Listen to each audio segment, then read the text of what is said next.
ఒక దినాన్ని అరీఫ్ షాప్లో స్పోర్ట్స్ వింగ్ ఇన్ఛార్జ్ అయినటువంటి ఆయన భార్యకు బాగలేదు. ఆ స్పోర్ట్స్ వింగ్ యజమానుడు నా అన్నదమ్ముడికి స్నేహితుడు. సో మేము వాళ్ళ ఇంటికి వెళ్ళాం. ఆమెకు అక్కడికి వెళ్ళిన తర్వాత ఆమె అలా ముందు కూర్చుంది, మేము కుర్చీలో కూర్చొని యేసయ్య గురించి చెప్పాను. చెప్పిన తర్వాత ఆమె దగ్గర రా ప్రార్థన చేస్తానంటే ఆమె, నేను కదలలేకపోతున్నానండి పాస్టర్ గారు, నాకు కాళ్ళు చేతులు కట్టేసినట్టున్నాయన్నారు.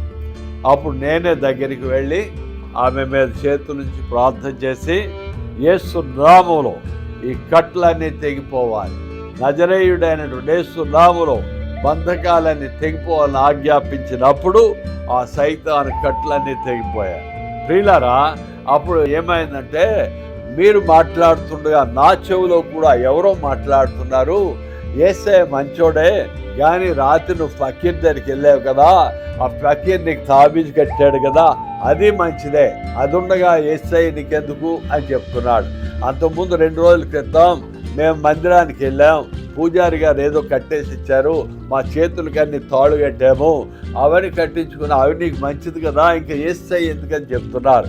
అందుకు ఆ మాటలు వింటుండగా నా చేతులు కాళ్ళు కూడా బంధకాల్లోకి వెళ్ళిపోయాయి, నేను కదలలేకపోయానని చెప్పింది ఆమె. ప్రియులారా, ఆమె అయితే ఆ విధులు, ఆ పోగులు అవన్నీ అని చెప్తే ఈ మూల నుంచి ఒక పక్కన, ఈ పక్క నుంచి ఒకటి, ఈ పక్క నుంచి తీయడానికి మళ్ళీ భయపడిపోతుంది. భయం ఏంటమ్మా, నాకు ఇవ్వవు, యేసునామములో దెయ్యాలు, భూతాలు, పిశాచాలు ఏదైనా సరే పారిపోవలసిందే అని ఆమె తీసుకున్నాను. అవన్నీ తీసుకెళ్ళి కాలువలో పాడేశాను. ఆమె విడుదల పొందింది, సంపూర్ణమైన ఆరోగ్యంతో ఆమె జీవించగలుగుతుంది. ప్రియులారా, బంధకాలను నుంచి విడుదల చేసే రక్షకుడు.